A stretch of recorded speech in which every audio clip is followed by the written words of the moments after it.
Hello students, कैसे हैं आप लोग। उम्मीद करता हूँ आप बहुत बढ़िया होंगे। लॉकडाउन में अच्छे से छुट्टियों का मज़ा ले रहे होंगे। पढ़ाई वढ़ाई तो खैर नहीं कर रहे हो, ठीक है, कोई बात नहीं, लेकिन थोड़ी थोड़ी पढ़ाई भी करते रहो क्योंकि बहुत ज़रूरी है ये।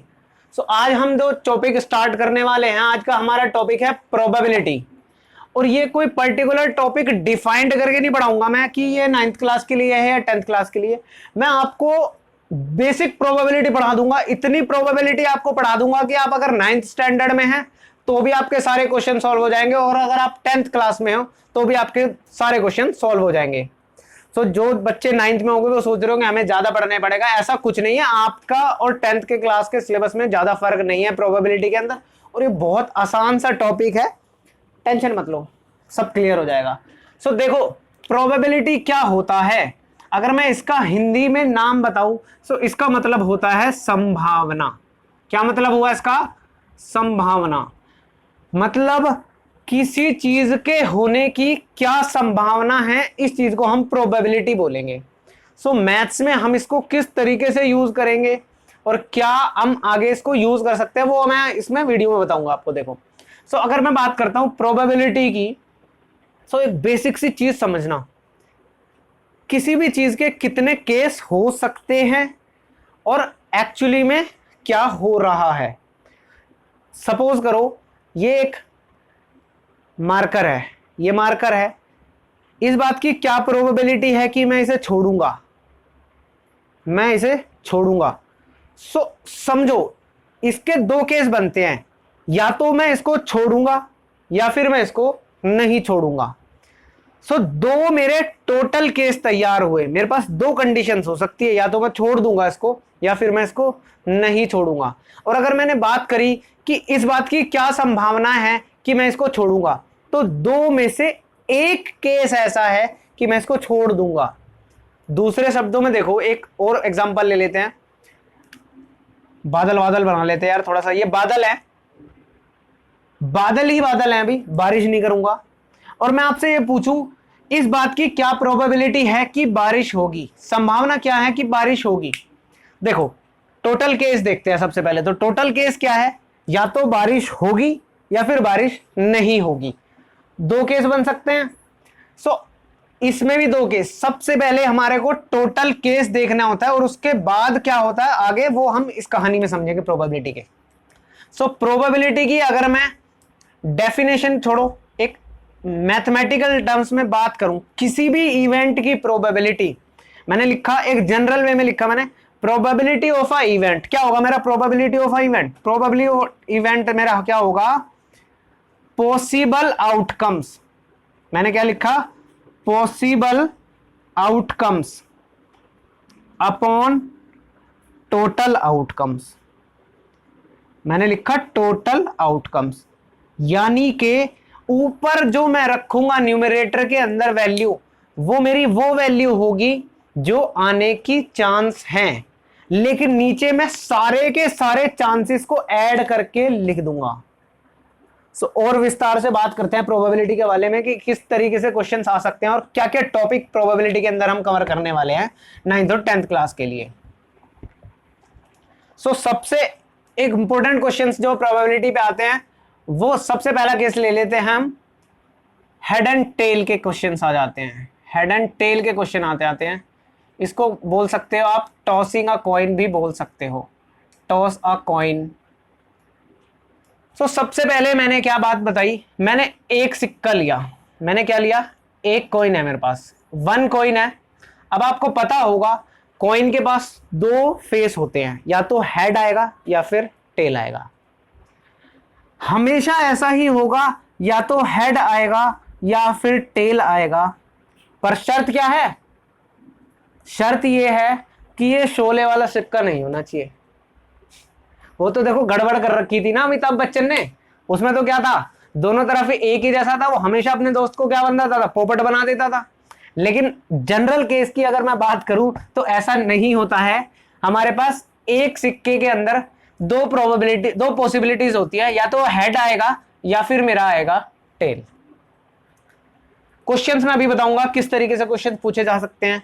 पहले कंडीशंस को समझो किस तरीके से हो सकती है। अगर मैं टू कॉइन्स को फ्लिप करता हूं, सो देखो क्या हो सकता है, पहले सिक्के पे हेड आ जाए, दूसरे सिक्के पे हेड आ जाए, ऐसा हो सकता है, ये एक केस है।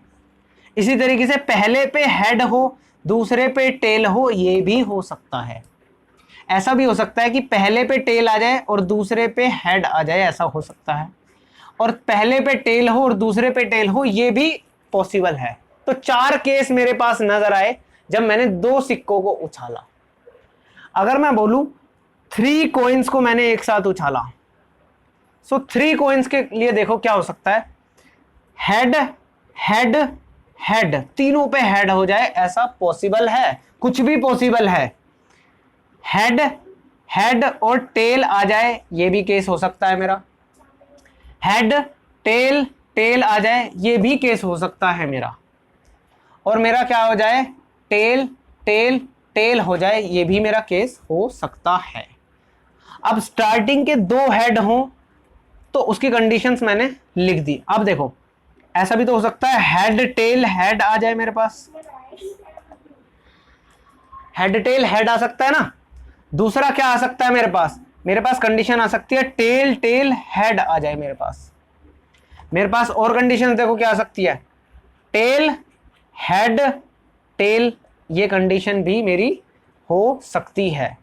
सो इस तरीके से देखो, पेयर्स बना के देखो, टी टी एच एच वाले 2 हो गए, एच टी 2 हो गए हैं, टी टी वाले भी हो गए हैं, तो टी एच वाला बचा है। तो यहां पे क्या हो सकता है, टेल हेड हेड भी मेरा एक केस हो सकता है। So total number of cases मेरे इस बार बने 8, यहां पर थे मेरे पास 4 और यहां पर मुझे नजर आए थे 2। अगर देखो इसकी बात करूं तो ये इसके अंदर और इसके अंदर ऑलरेडी कवर हो ही जाएगा। तो मैं क्वेश्चंस डायरेक्टली 3 कॉइन से बता देता हूं कि किस तरीके से क्वेश्चन आपसे पूछे जा सकते हैं। मैंने बोला प्रोबेबिलिटी ऑफ इवेंट, आप इसमें 2 केस समझ लो, आपको यह समझ आ जाएगा कि प्रोबेबिलिटी क्या है, और ये सारे तो फिर आप इजीली कर ही लोगे।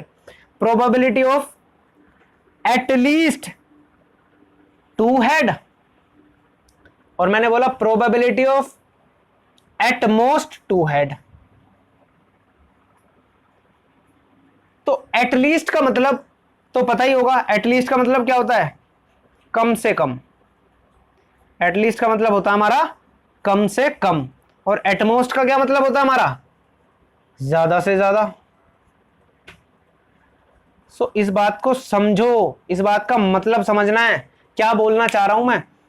प्रोबेबिलिटी एटलीस्ट 2 हेड, मतलब हमने क्वेश्चन को समझो कि 3 सिक्के उछाले गए और मुझे ये बताओ कि प्रोबेबिलिटी 2 हेड आए, लेकिन किस तरीके से कंडीशन में आ जाए, एटलीस्ट कम से कम 2 हेड आ जाए, कम से कम 2 हेड, यानी कि अगर 2 हेड से कम आएगा तो हम उसको काउंट नहीं करेंगे।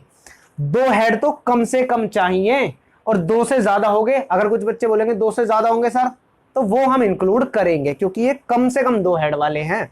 तो कम से कम 2 हेड वाले देखो, इसके अंदर 2 हेड है, बिल्कुल है, ज्यादा ही है ना, तो इंक्लूड होगा 1 2। यहां पे देखो 1 हेड है ना, तो ये इंक्लूड नहीं होगा। ये इसके अंदर हेड है, नहीं है, इंक्लूड नहीं होगा। इसके अंदर भी 2 हेड है, 1 2 3 हो गए मेरे पास, ये वाला होगा। इसके अंदर भी क्या है, सिंगल हेड है, तो ये भी इंक्लूड नहीं होगा, ये इंक्लूड नहीं होगा, ये इंक्लूड होगा। सो मेरे पास कितने इंक्लूड हुए ऐसे पॉसिबल आउटकम्स, मेरे पास क्या आ गए, 4 आ गए। और टोटल आउटकम्स मेरे कितने हैं, 8 हैं। कैंसिल आउट होने के बाद आंसर मेरा क्या तैयार हुआ, 1/2। दूसरी चीज समझते हैं, एटमोस्ट का केस समझते हैं। मैंने बोला ज्यादा से ज्यादा 2 हेड होने चाहिए। मैंने क्या बोला, दोबारा से मेरे शब्दों पे ध्यान दो, ज्यादा से ज्यादा 2 हेड होने चाहिए, लेकिन 2 हेड से कम वाले सारे केस मैं इंक्लूड करूंगा इसके अंदर, चाहे उसके अंदर कोई भी हेड ना हो, चाहे उसके अंदर कोई हेड हो भी ना, तो भी मैं क्या करूंगा, उसको इंक्लूड करूंगा, क्योंकि मुझे कंडीशन दी है ज्यादा से ज्यादा 2 हेड यूज होने चाहिए मेरे। सो ज्यादा से ज्यादा 2 हेड की अगर मैंने बात करी है, सो मैं काउंट कर लेता हूं। देखो 3 हेड हैं इसके पास, लेकिन मेरे पास कंडीशन है ज्यादा से ज्यादा 2 हेड होने चाहिए, तो ये मेरे केस के अंदर इंक्लूड नहीं किया जाएगा।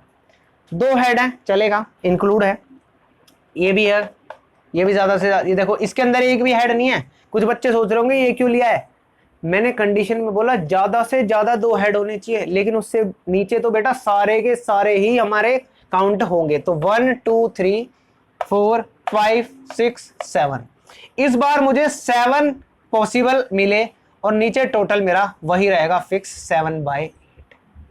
और अगर आप एटलीस्ट और एटमोस्ट का हेड और टेल में ये क्वेश्चंस कर सकते हो तो आप कोई भी क्वेश्चंस कर सकते हो। अगर आपसे पूछ लिया जाए probability of exact 2 head, exact 2 head तो आप गिन के बता ही सकते हो, 1 2, एक केस हो गया है मेरा एग्जैक्ट 2 हेड, ये वाला हो गया एक एग्जैक्ट 2 हेड वाला, और एक ये आ गया मेरे पास एग्जैक्ट 2 हेड वाला। सो मेरा आंसर क्या हो जाएगा 3/8। तो इस तरीके से आप अपना कोई भी क्वेश्चन कर सकते हो जो आपका किससे रिलेटेड होगा, हेड एंड टेल से कोई भी रिलेटेड क्वेश्चन आएगा तो आप वो बहुत इजीली कर सकते हो। सो आगे बढ़ते हैं अब हम हेड टेल। आई होप कि आपको समझ में आ गया होगा, कॉइन को टॉस कराने वाला केस आपको समझ में आ गया होगा। अब देखो और क्या इंपॉर्टेंट क्वेश्चन बनता है इससे, इंपॉर्टेंट क्वेश्चन इससे बनता है डाइस से रिलेटेड, डाइस से रिलेटेड। इसमें भी 2 केस बनेंगे। अगर एक डाइस है मेरे पास, सोचो एक डाइस है तो उसमें क्या हो सकता है, नंबर 1 आ सकता है, 2 आ सकता है, 3 आ सकता है, 4 आ सकता है, 5 आ सकता है और 6 आ सकता है। तो ये तो मेरे लिए इजी हो गया। टोटल मेरे पास कितने केसेस आ गए 6। अगर मैंने कोई भी क्वेश्चन पूछा what is the probability that the number is a even number, so 1 2 3 case है मेरे पास इवन के, सो मैं क्या लिख दूंगा 3/6 लिख दूंगा सिंपली। ऐसे ऑड का लिख दूंगा तो क्या होगा 1 3 5, तो क्या हो जाएगा मेरा 3/6 हो जाएगा। और कोई भी क्वेश्चन मैं इससे रिलेटेड दूंगा तो मेरा इजीली हो सकता है। प्रॉब्लम कहां आती है, जहां पे बात होती है हमारी 2 डाइस की।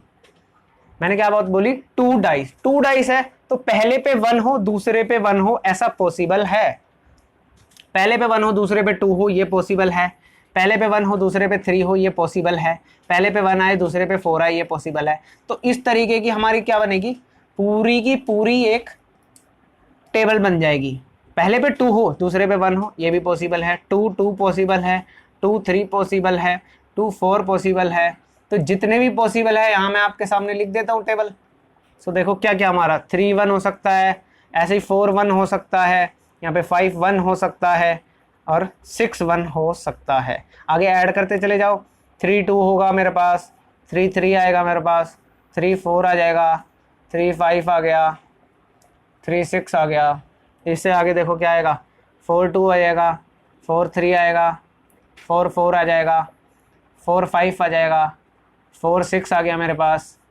इस तरीके से क्या आएगा 5 2 आएगा, 5 3 आ जाएगा, 5 4 आ गया और ऐसे ही 5 5 आ जाएगा और 5 6 आ गया, 6 2 6 3 6 4 6 5 6 तो ये मेरे टोटल केसेस हैं। और ये टोटल नंबर में होते कितने हैं, ये मेरे होते हैं टोटल 36।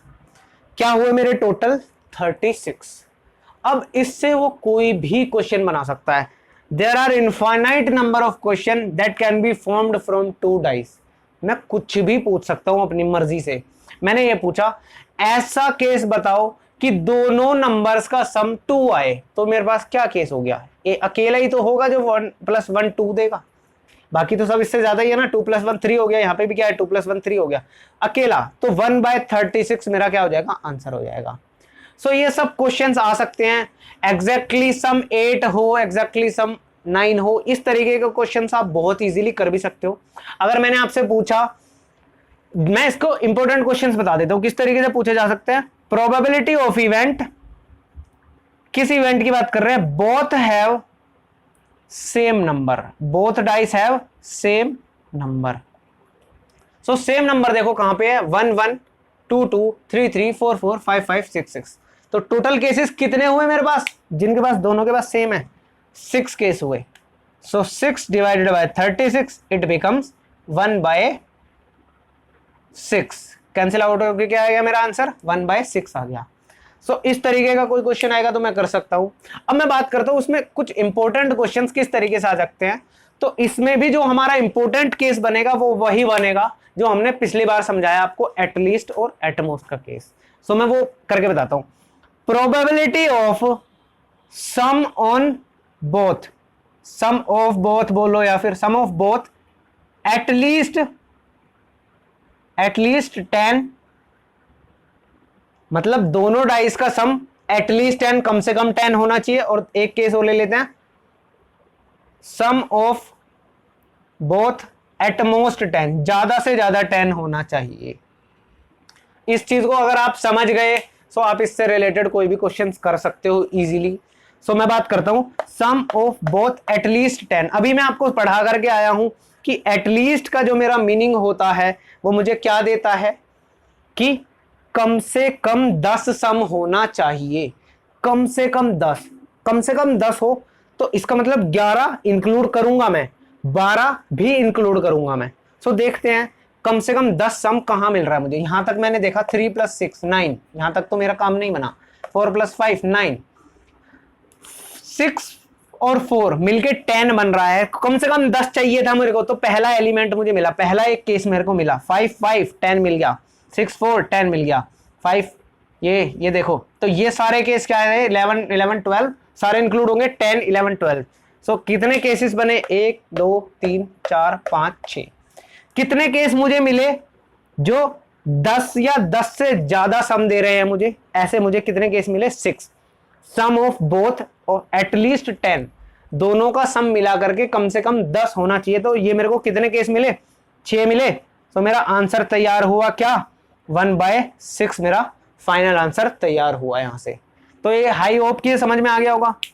अब बात करें सम ऑफ बोथ एटमोस्ट 10, अगर दोनों का ज्यादा से ज्यादा सम 10 होना चाहिए, उससे कम तो चलेगा, उससे ज्यादा हुई तो गड़बड़ हो जाएगी।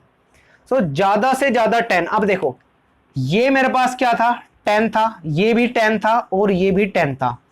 इससे पीछे के कोई भी एलिमेंट अगर आप नजर मार के देखो सो वो 10 से कम ही सम देते हुए नजर आ रहे हैं। 10 से ज्यादा वाले तो यही है ना, 11 और 12। सो 10 से कम, बट 10 उसके अंदर इंक्लूड होगा क्योंकि उसने ज्यादा से ज्यादा 10 बोला है। तो ज्यादा से ज्यादा 10 को भी तो मैं लूंगा अपने केस के अंदर। सो 10 तो मेरे ज्यादा से ज्यादा हुए और उससे कम वाले तो मैं सारे ही ले सकता हूं। सो 3 केस मेरे माइनस हुए 36 में से। तो मेरे पास कितने केस बचे, 33 डिवाइडेड बाय मेरा आया 36, कैंसिल आउट किया मैंने, 11/12 मेरा फाइनल आंसर तैयार हुआ।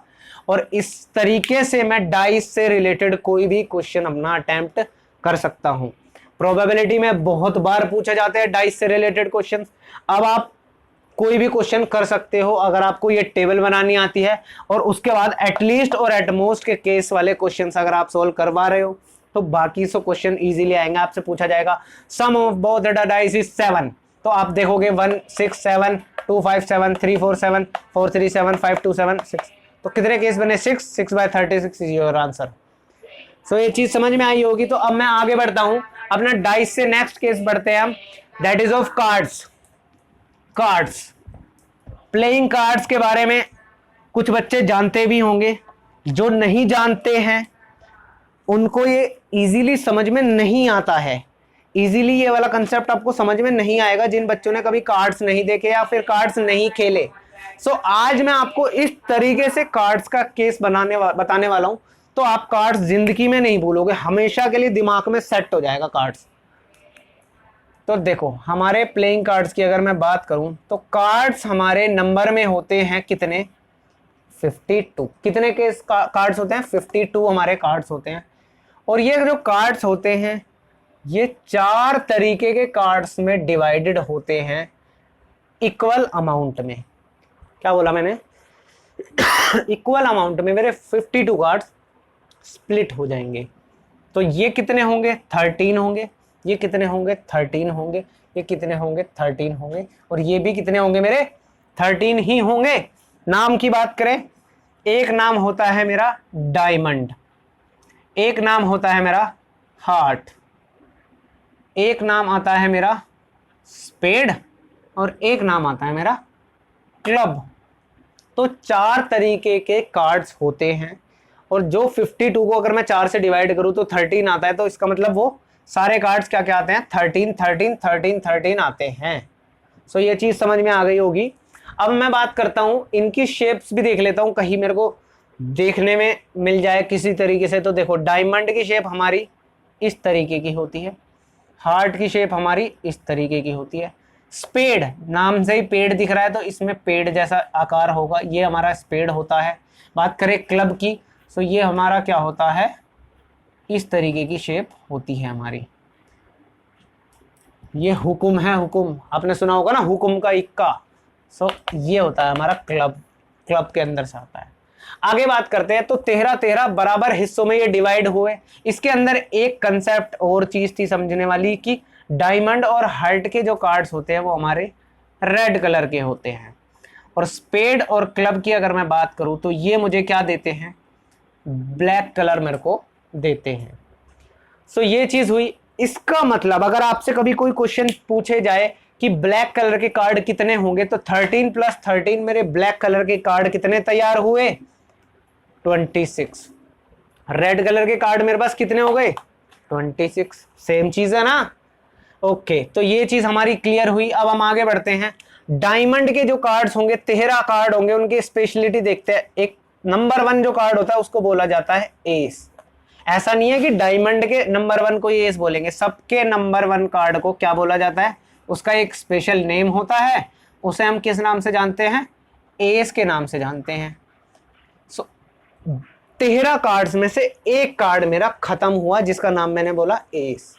अब बात करेंगे हम बाकी के 2 से लेकर के 10 तक के जो कार्ड्स होते हैं वो नॉर्मल कार्ड्स होते हैं, उनमें कोई स्पेशलिटी नहीं होती, सिर्फ नंबर एक होता है, और 2 से 10 तक के कार्ड्स के कोई स्पेसिफिक नेम कुछ नहीं होता।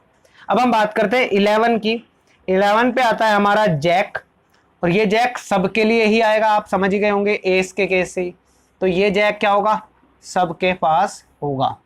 क्या होगा, ये सबके पास होगा।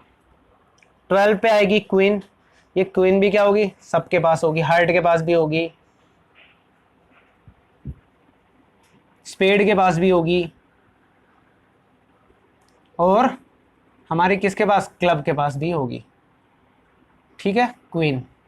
इसी तरीके से 13 नंबर पे आता है मेरा किंग, तो ये किंग भी क्या होता है, हमारा सभी के पास होता है। और ये हमारा जो डिवीजन था कार्ड्स का, ये हो गया यहाँ पे कंप्लीट।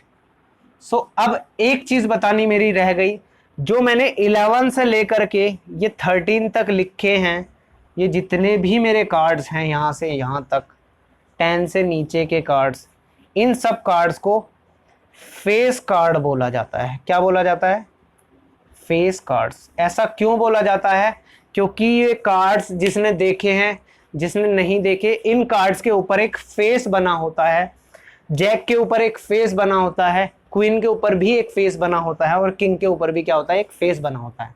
सो फेस कार्ड्स मेरे टोटल नंबर में कितने हुए, 12 तैयार हुए। 12 मेरे फेस कार्ड्स तैयार हुए, और ब्लैक कार्ड की बात करूं तो मेरे 26 हुए, और रेड कार्ड की बात करूं तो भी मेरे 26 कार्ड्स हुए। अब इससे क्वेश्चन कोई कैसा भी पूछ ले, अब आप इससे जितना मैंने डाटा आपको बता दिया, इस डाटा से आप सारे के सारे क्वेश्चंस का आंसर दे सकते हो। देखो किस तरीके से मैंने बोला, a well shuffled pack of cards is there and one card is drawn at random, find the probability that the card is a black card। Black card, अब आपको पता है ब्लैक कार्ड कितने होते हैं, पॉसिबल क्या हो गया 26, और टोटल हमारे 52। आंसर दिया आपने फटाक से 1/2। दूसरी बात करता हूं, मैंने बोला probability that the card is a face card. मैंने बोला फेस कार्ड, फेस कार्ड की अगर मैंने बात करी तो आपने तुरंत स्ट्राइक किया आपको कि फेस कार्ड कितने हैं मेरे पास, 12 हैं, तो 12/52 मेरा आंसर तैयार हुआ। आप काट कूट के आंसर दे सकते हो। अगली चीज मेरे दिमाग में आई, face card, what is, find the probability that the face card of black colour, ऐसा भी तो क्वेश्चन दे सकता है वो। तो ब्लैक कलर के फेस कार्ड कितने हो जाएंगे, 12 थे ना टोटल, तो ब्लैक कलर के फेस कार्ड कितने हो जाएंगे मेरे पास, 6 तैयार होंगे। आंसर मेरा तैयार हुआ 6/52। इस तरीके से आपसे कोई भी कंसेप्ट पूछ ले, आपसे कुछ भी पूछ ले, what is the probability that the number that the card is a S, S देखोगे कितने हैं, 4 एस हैं, तो 4/52। प्रोबेबिलिटी ऑफ एस कितनी हो जाएगी, 4/52। सो ये जो मैंने आपको डाटा दिया है, ये चार्ट दिया है, अब आप इसको बनाना सीख गए होंगे। अगर आप इसको एक बहुत अच्छे से इसको स्टडी करेंगे, लर्न कर लेंगे, सो आपको प्रोबेबिलिटी के किसी भी क्वेश्चन में, कार्ड्स के स्पेशली किसी भी क्वेश्चन में आपको कोई डाउट नहीं आएगा। सो आई होप कि ये चीज़ आपको समझ में आ गई होगी। सो अब मैं नोट कर लीजिए आप लोग, फिर मैं इसको रब करने जा रहा हूँ। सो आई होप कि आपने नोट किया होगा। अब देखो,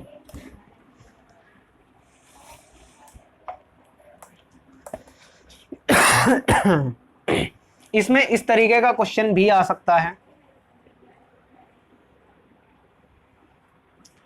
आपको बोला हुआ है कि ऊपर से एक हेलीकॉप्टर जा रहा था, उस हेलीकॉप्टर से कोई चीज ड्रॉप की गई, और ये जो हमारे पास रेक्टेंगल है इसकी लेंथ है हमारे पास, इसका ब्रेड्थ है 2 और ये लेंथ हमारे पास 3 है, और जो अंदर सर्कल है इसके बीच में एक सर्कल है जिसका रेडियस है हमारा 1। कितना रेडियस है? 1।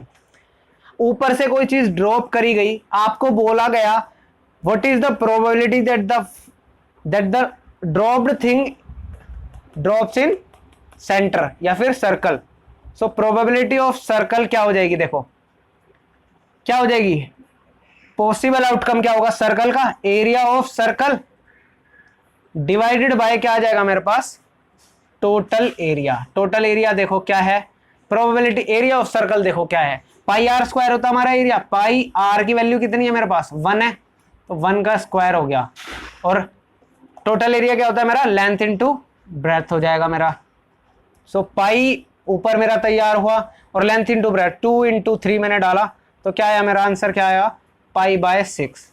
तो ये मेरे पास क्या आ गया, मेरा प्रोबेबिलिटी का आंसर आ गया। इस तरीके से भी क्वेश्चंस आपको दिए जा सकते हैं, मेंसुरेशन का यूज करके भी प्रोबेबिलिटी के क्वेश्चंस आपको दिए जा सकते हैं। सो ये क्वेश्चंस भी इजी होते हैं, बस आपको क्या होना चाहिए, एरिया की नॉलेज अच्छे से होनी चाहिए। एक चीज और बच गई मेरी, लास्ट चीज देखो, probability of a event plus probability of not a event, हमेशा दोनों को जोड़ने के बाद मेरा क्या आंसर आता है, 1 आता है। क्या आंसर आता है? 1। बहुत इंपॉर्टेंट चीज है, इसको बहुत अच्छे से समझ लेना। सपोज करो कि प्रोबेबिलिटी मैंने आपको गिवन दी, मैंने क्या दिया, प्रोबेबिलिटी रेन, मैंने क्या कहा, प्रोबेबिलिटी दे दी मैंने कि बारिश होगी, कितनी, 0.20। कितनी दी मैंने, 0.20। मैंने बोल दिया, मतलब 0.20% ये है कि बारिश होगी। तो अब आप ये चीज देख सकते हो कि प्रोबेबिलिटी की बारिश नहीं होगी, नॉट रेन। नॉट रेन देखो क्या आएगा, 1 में से माइनस कर दो, यानी कि टोटल प्रोबेबिलिटी हमेशा क्या आएगी, 1 आएगी। सो ये मेरा क्या जाएगा, 1 - 1.02, ये क्या आएगा मेरा 0.80। तो मेरा हमेशा आंसर क्या आएगा, 0.80। इट मीन्स कि probability of a event plus probability of not a event हमेशा ऐड करने के बाद मुझे आंसर क्या देगा, 1 देगा। इससे रिलेटेड भी 1 नंबर में क्वेश्चंस पूछ सकता है, ये आपको 1 नंबर के क्वेश्चंस में हेल्प कर सकता है, आप डायरेक्ट इसको निकाल सकते हो। बाकी के लिए जो 9th और 10th क्लास की प्रोबेबिलिटी है वो आप इजीली कर सकते हो। अगर आपको अपने मिसलेनियस के या फिर ऑप्शनल एक्सरसाइज के किसी भी क्वेश्चन में डाउट आता है तो आप मुझे कमेंट सेक्शन में लिख के जरूर बताइए। आई होप कि ये मेरी वीडियो पसंद आई होगी। अगर वीडियो पसंद आई है तो भैया पढ़ना शुरू कर दो और मेरे वीडियोस को देख देख के अपना कंसेप्ट बनाना शुरू करो, अपना को अच्छा से अच्छा पढ़ना शुरू करो। धन्यवाद।